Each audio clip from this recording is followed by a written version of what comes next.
Hey everyone out there, Dan here, aka the Comic Concierge, and this is one of my graphic thoughts videos. This is where I talk about 3 graphic novels, trades, or collections, and share my thoughts and opinions on them. And I will not get into any major spoilers, so don't worry about that. However, if you're concerned at all, check out the comments below, so I will put some timestamps there for you. And I'm excited to talk about the books today. And as I do these, I do try to see if there's any connecting themes or anything like that with the books I'm talking about. And one thing that does seem to be a connecting piece is that these are a lot of books about identity, as well as they all kind of fit into the YA manga type feel. So those are books you like to enjoy and maybe want to stick around for the reviews. The books I'll be talking about today are Soupy Leaves Home, Fangirl, and The King of Eden, Volume 1. Start things off by taking a look at Soupy Leaves Home, and this is a YA graphic novel that's definitely, I think, geared towards younger audiences. I would say anyone above 12 would probably rather enjoy this, and it's about a girl named Pearl. This takes place around the time of the Great Depression. Pearl is being abused by her father, and she kind of goes on the run. We first meet her, and she's disheveled, she's upset, and she's like walking around town trying to figure out what to do. She puts on a hat, she's walking around, and she runs into this hobo, Ramshackle, who's talking to him. I say that because when her hair in a hat and kind of in these disheveled clothes, Ramshackle thinks Pearl is a boy, and Pearl doesn't change his opinion on that. She kind of goes with it, and she goes on the run with Ramshackle, who just seems like a welcoming presence, and they become really tight friends as they travel across the United States, riding the rails. And it's a great kind of look at that time. It romanticizes that time a bit in the sense of not necessarily getting into the real realism of some things that happened, but it does tie into the actual history a lot. Like, there's some cool tidbits about the different languages of the hobos, their rules and regulations, and the things like the signals and symbols they would use and put on doors and fences to talk to one another, so they would know if this is a house they should stay away from. Is this a person that they can go to for help? And that aspect of help, I think, is a key thing throughout this. To me, it's just a book about the power of kindness in a way, as well as, Pearl trying to find her identity. She eventually gets the nickname Soupy because it's something she really enjoys doing. And you do see that, life is not easy for them. They do have to scrounge for food, and there are occasional bad things that happen to people. People do get murdered and stabbed. It's very dangerous. They have to run away from the security that work on the rails as well. Even though the fact that danger is not there all the time, you know that this isn't necessarily the greatest life in the world. But for Pearl, it is an escape, or for Soupy, it is certainly an escape. And she is forming a bond with Ramshackle and the other individuals along the way. All these individuals are huge caricatures, other hobos that have kind of lived this life, and you hear their stories. And there's other people that are, very happy and go lucky, where there's some that are a little bit more notorious with how downtrodden they are and how standoffish they can be, but maybe they have some secrets as well. It's one of those stories where you introduce certain characters that seem a little rude, or people that you won't like, but as the story develops, you understand where they're coming from, and maybe there's a little bit twists and turns here and there. Nothing I don't think anyone won't see coming, but I think as a well-executed story, it's there. I really enjoyed this, mostly because I did enjoy these characters. I did enjoy kind of this look at this time. If I did have a complaint, like I said, I do think it does oversimplify this tale a bit, but you do see there's a lot of tragedy here. Like, we do learn about Ramshackle and what he's running from, and that idea of, can you go home again when you've done some bad things? Like, Ramshackle seems like a very nice guy, and he's very helpful, and he does all these wonderful things, but then you learn what he's done and why he's there, and you realize, well, yeah, like, looking at the perspective of his family and the choices that he's made a lot of choices that are hurting people, that will forever hurt people. So can you still forgive him? Is this the right decision for him, because it's just something he has to do? I do like the fact that it does ask those questions, but necessarily give you direct answers, and that to me are often the best, like, YA comics of this line, are those that do ask kind of more complex questions without direct answers, rather than just trying to spoon feed everything, or have a specific message that is very overly direct and kind of beats you over the head with it. So the art, I thought, was pretty good. It told the story. The most notable aspect of it, I think, was certainly the coloring. That used a lot of color saturation, where a lot of colors would often dominate each page, and it can be a little bit much at times. Like, actually thinking about this book, I was actually thinking it was black and white, but actually it's not black and white. It's just that often one color would dominate the page, where you don't have a lot of differentiation throughout each panels. It does happen, and when it does happen, you can see the story. Regarding storytelling, I do think the colors do a good job of putting your eyes where they need to be. It's a lot of 6-panel grid, so it's a very fast-paced, easy read. This is a read that you can probably do in one setting. Of course, it is a YA book, but at the end of the day, I think the message of the book really resonated with me, along with just the relationship of these characters. And by the end of it, and when we get to the more emotional moments, I felt they actually hit pretty hard, more harder than I expected to them. And I do love myself a great road trip story, which this was. I don't think it really utilizes like the locations all that well, so you never really get a sense of space or time per se. You spent most of the time on the tracks or like in the woods. So if you love this time period and are interested just to see like, oh, how does like San Francisco look during this time, I don't think it necessarily does that a lot with the art. Everything looks kind of just generic in that way, but most of the attention was placed on the characters and things of that nature. It may not be a book for everyone, because I don't feel like this is a book that's trying to go out and impress you with each and every page, in the sense of it's just letting you stay with these characters, and a lot of the conflict doesn't really come till the end, and you have this continuous conflict of Pearl and can she go home, but there are little bits at the end that kind of hit when the climax does, although the climax I think is not necessarily to the excitement level some might expect with a book like this. It's not necessarily the important thing. This is definitely an example of where the journey is the story, not necessarily the destination. Although when we do get to the destination, I think it's well earned, and it was the rightful end for this story. All right, let's get to the next book that I wanted to talk about, which is Fangirl. And this book is actually an adaptation of a novel by Rainbow Rowell, who is currently doing the Runaways run, which is actually why I picked this up and I wanted to read it, because I've actually been enjoying that run a good amount. And I will say, as someone who has not read the novel that this is adapting from, I do see some consistency in the way it approaches characters and drama with Runaways and this. So if you've been enjoying that run like myself, you may want to check this out as well, because this is not a superhero story. These are not people with superpowers, but it is very much a human drama, which I think is the biggest and best part of that Runaways run currently. And this is written by Sam Meggs with art by Gabinam, and neither are creators I know a lot about. And when you look at the art, you can definitely tell there's a manga influence there. And actually, I'm surprised this was not, in the manga format. This reads like a normal Western comic. And this book is about Cather. Yes, Cather is her name, and it explains why that is later in the book. She's just starting college, and she's going through a lot of the trials and tribulations you would expect, starting college for the first time. What makes it a little bit different, though, is the fact she is identical twin, although her identical twin is trying to kind of lead a different life. She's trying to be her own person, although Catherine doesn't necessarily feel the same way.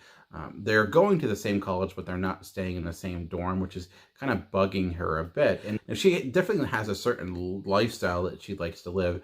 She's very much like an introvert that doesn't necessarily like to go out of her comfort zone. She finds escape in things like manga, which is why this is called Fangirl. She's actually a pretty renowned writer of fan fiction of one of her favorite mangas. And I mentioned these books often have a connection to identity, the books I'm talking about today. This one has the strongest aspect of it, because what you see is that her identity up to this point has really been defined by other things, her relationship to other things, whether it be her father, whether it be her sister, or her admiration to properties like the manga that she's about. She thinks she has a better understanding of the world than she really does, so she feels like she's already kind of been defined as a person. But what we see is that chipped away bit by bit, and she kind of goes through the motions for certain things. For example, like she isn't in a relationship, but it's a relationship that has no passion behind it. They kind of just in a relationship because they're in a relationship. They're long distance and they barely talk. And with college being college, she's growing distant of her past and kind of transitioning into a new life. And I think it's kind of causing conflict within her. She's not willing to let go. And because of that, it's been causing a lot of problems. She's always calling her dad. She's always trying to check in on him. And I just thought it was a kind of, again, another relatable story of just someone trying to find who they are as a person and kind of not wanting to break out of their zone, or that really awkward time of when you first start college and you're not really sure how things go and everyone's new and different. Some people have kind of established friendships and you're kind of on the outside. It's just that life of experimentation and learning and kind of developing new social norms for yourself. And as someone who's not been in college in some time, it was kind of nice just to go back to that time, even if it was vicariously through a book like this. Like this is like I would call like a quaint story, in the sense of the drama here is not high drama, in the sense of not everything is super important. It has an element of realism in that, and the fact that, yeah, she might break up with her boyfriend or fight with her boyfriend, but it's not the end of the world. Things may not go well. So maybe she'll fight with her sister, but it's not like it is this devastating fight when now they're never going to talk to one another again. The drama here is very measured, would be the word that I was using. And I've talked about other mangas where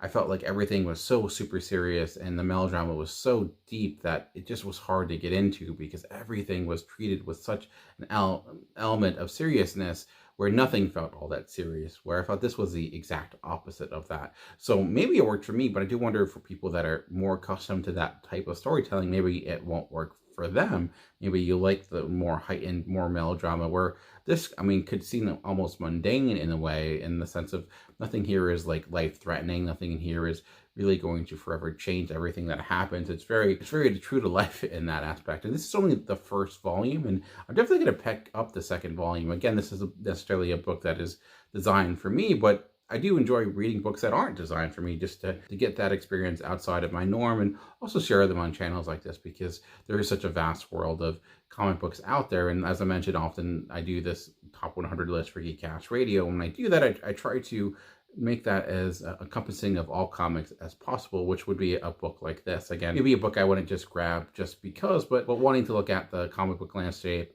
as a whole, you know, a book like this kind of comes on my radar, and ended up rather enjoying it. So I'll certainly check out the second volume. I'm not going to check out the novel. I'm not going to go that far, but I did find the first book pretty enjoyable. Nothing, you know, amazingly fantastic that's going to blow your mind, but if you want a nice, pleasant read, it's a good one to catch up with. And like I mentioned, if you are enjoying the current Runaways run, and I feel like how it approaches relationships, and that is very much similar to this, if though this actually might feel a little bit more toned down, because obviously that exists in a superhero world. So that's maybe at a 8 or a 9, where this is at more of a 4 or a 5 in the way it approaches its drama.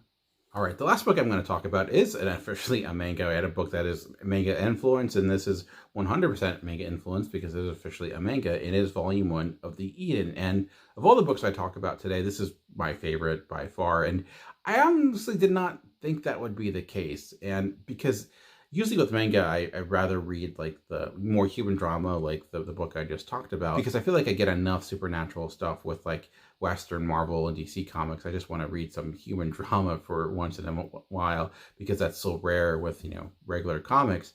But this, I just love the approach of it. It's kind of insane. Like taking like the world of zombies and werewolves and putting them into one, which sounds awful, but it ends up kind of working. I just thought the concept worked really well, and it was well executed. The characters were fun. This is going to be a weird comparison, but there was this movie back in the day, in around the year 2000, Dracula 2000, that kind of went into, had a different way of approaching the vampire myth, where it was tied to Judas, and that's why certain things were the certain way, like why they couldn't use silver, why the cross had the impact it did, which was a pretty bad movie, but I thought that idea, like that reasoning behind it, was really clever. This I thought was similar in the sense of how it explained its world really well, but also the story itself was good on its own. And this ties into a lot of like ancient history. I don't think a lot of it is real. I didn't necessarily research it, but I did like how it is kind of approaching this idea of this like universe, and where it's this virus that is being spread, and it's this ancient virus, and you have these competing people going after it. Like the way it opens up is that there's this guy who always shows up at these towns that end up burned and in kind of in ashes, and the reason being he's trying to ward off this virus from spreading. It's a weird virus in the sense of it makes people turn into these like naturalistic creatures, and they end up fighting one another. So unlike, you know, zombies where they kind of just try to eat brain, this causes all these people to turn into these creatures. Creatures fight, one person survives, and they go on to the next town, and he takes it as his opportunity to kind of go in there and stop it from spreading. But what you learn about his history as well, and the fact that, you know, he's not necessarily the supernatural person, at least he wasn't born that way. He's just a normal human, but things changed, and you have him as well as other groups trying to follow him, other people in the government trying to track him down, because they think he's the person causing this to happen. But of course, we can tell that that is not the case. The art is really solid. It rides the line of definitely being like a horror book for sure. This is definitely a mature reader book because the violence there is pretty intense. There's some disturbing images by the end, and in the sense of you have literal little towns being destroyed and demolished by these creatures. I think the reason why it worked as well as it did is because when it looked at its concept, the concept I think slowly evolved throughout the book rather than it kind of all coming out at once. You didn't get mountains of exposition, you got bits here and there, and you got to see things in action, and you learn through osmosis how this stuff works before it like kind of being overly explained to you. And when you combine just clever ideas with things that are well executed, you end up with a really solid book. So if you do enjoy books of this nature, like your zombie tales, your The Stand, the other stories about people fighting mystical monsters that are with a more serious tone, I think you'll really enjoy this. I'm definitely picking up volume 2. Always with these graphic thoughts videos, the book I'm talking about are all books I got from the library, and I know I'll probably sound annoying every time I bring this up, but every week I hear more people talking about the cost when it comes to comics, and I think it's also important to put out that you can enjoy the medium and not spend any money. Check out your local library. Of course, if you're privileged enough to have one. I know a lot of people don't because of a number of different factors from COVID or just no financial reasons where a lot of libraries shut down. If you do have one, though, they're a great resource for comics, and if you want to check out new things, especially because I think if you're feeling like you're kind of stuck in the same rut when it comes to reading comics, the way I kind of get out of it is just by going to the library, trying everything, and then you can read something. If you don't like it, you can quickly discard it because it's not like you paid for it, and move on to the next thing. And I'm glad I did that because I wouldn't maybe a few years ago not have read a book like this, but I ended up picking it up and really loving the world, finding it fun and enjoyable. It never took itself too seriously. It was a good sense of humor. It never got overly weird too, because I do feel like that is another issue with some manga. Like, it doesn't necessarily always click with me because things get a bit too weird and too wacky and strange for reasons that are maybe beyond my understanding. This, I thought, like, stayed within itself much better. So for a manga aficionados who know more about the medium than myself, I don't know where this falls with them. But as a person who's so much a novice to this world, I ended up really enjoying it. Usually the manga I enjoy are things like, Downfall that came out last year, which is about a writer dealing with his past demons. And then you get a book like, King of Eden, which is people actually fighting demons. And that can be fun too. So there you go. 3 books that I mostly enjoyed. Like I said, this one I enjoyed the most, and Soupy Leaves Home. And then Fangirl is certainly a fun, quaint little read that I think a good amount of people will enjoy as well. So I always like doing these videos when it's about books I like. They're much more fun to talk about than books I don't. So there you go. All right, well, that's it for me for this week. Thank you for checking out this video. I know there's so many videos out there that cover comics. I appreciate it if anyone that's able to take the time to watch mine and leave any feedback. That's always fantastic. Well, just remember, comics are for everyone. The key is finding the right one. Until next time, keep reading.